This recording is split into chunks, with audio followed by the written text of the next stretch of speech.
Ayan po natin si Ginoong Tony Magaling, isang leader at presidente ng mga magsasaka dito sa bayan po ng Bulacan. Okay. Bulacan kasi malaking Bulacan. Ayan, Tony, ano ho bang problema ang hinaharap ngayon ng mga nagsasaka dito pangkalahatan sa bayan po natin? Mahal na pataba ka. Financial na pera at saka pataba. Ang problema ko talaga, ang magsasaka, nagsasaka. Ang problema, hindi makabili pataba. Dahil biglang tumaas ang pataba. Magkano ho ba tinaas ng pataba ngayon? Kamukha ngayong yung ating 1414, magkano po ba inabot to ngayon? Isang sako? More or less, pa rin sa mga 50%. Halos kalahati. 1.9. 1.9. 9.50. Sa dati-rating magkano? Nagkuha po kami ng subsidy ng 250. Hindi, dating 860 lang. Dating kuhan. 860. 860. So, ang laki ng itinaas. Ngayon po ba kung sakasakaling may daraan o may darating na programa para sa ating magsasaka na magbibigay ng 250,000 hanggang 3 milyon upang makagawa po kayo ng sarili nyong pataba, yun po kaya tatanggapin ng mga nagsasaka dito sa ating bayan? Bakit po hindi? Kung ini makakabuti sa mga magsasaka, siguradong tatanggapin po yan. Kayo ba'y nadinig na po ba nyo yung sistema at pamamaraang organiko po sa pagsasaka? Actually, ito po naisagawa na rin dito nung araw. Siguro, maaari sa kakulangan ng pondo, hindi rin ho nagtagumpay. Gawa nga ho na sa anumang bagay, kailangan may pondo. Pag walang pondo, wala.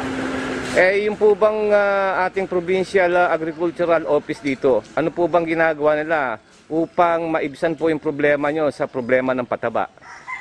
Sa ngayon po, nagbigay po ang gobyerno na tinatawag na subsidy, which is yung pataba, kung nagkakalaga ng 2,000, binabawasan po ito ng 250. So, ganun pa man, sa kabila nga ho na mayroong subsidy, marami pa rin ang hindi nakabili.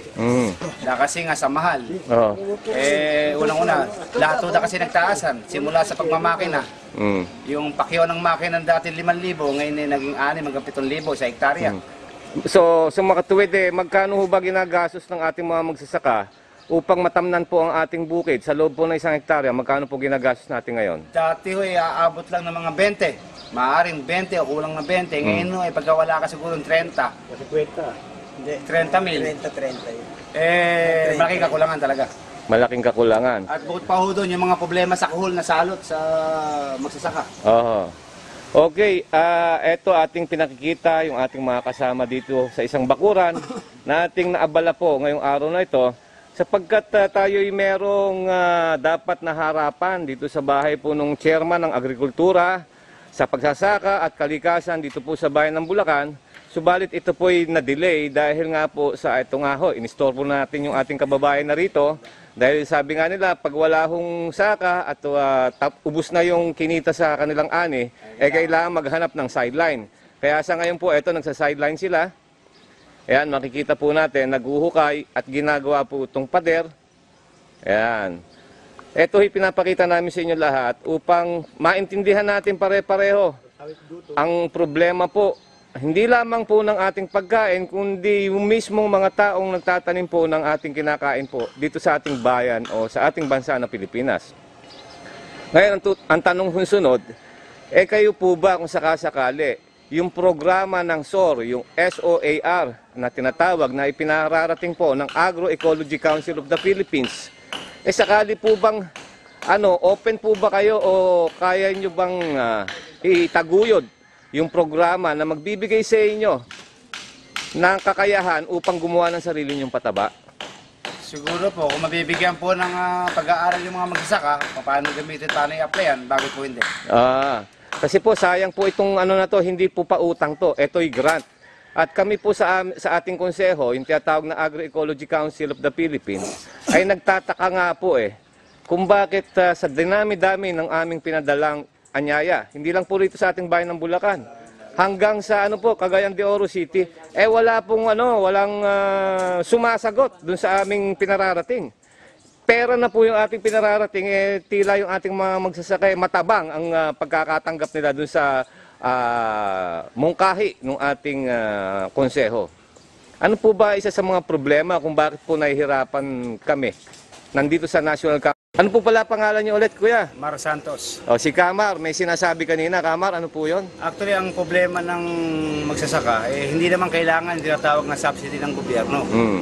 Oo nga't ang gobyerno ay nagbigay ng 250 subsidy. Mm. Kung ang ginawa ng gobyerno, ipinababa ang presyo ng mga pataba, higit siguro nakatulong sa magsasaka. Nagbigay nga sila ng subsidy. Wala namang kakayahan ng magsasaka mag-produce ng pera na dapat na pambili ng pataba, ano naging silbi? Wala rin. Ah. So kung talagang hindi gagawa ng magandang at maayos na proyekto ang gobyerno, parang lumalabas lang na yung kanilang proyekto lang. Pero ang tanong, naging epektibo ba? Mm. Sa 100% ba, ilan ba nakinabang? Ayun. 100% ba o baka 20% lang yung may pambili lang ng pataba? Paano yung wala? Ayun. So sa madalit salita, nagbigay sila ng subsidy, ginaya lang nila sa kuryente, na which is na nakinabang, sinasabi nilang may hirap. Bakit yung iba bang nagbabayad ng kuryente na higit sa 100 kilowatts per day, per month, mayaman ba? Mahihirap din yun. Kaya hindi rin parehas. Ganun lang po yun. Okay.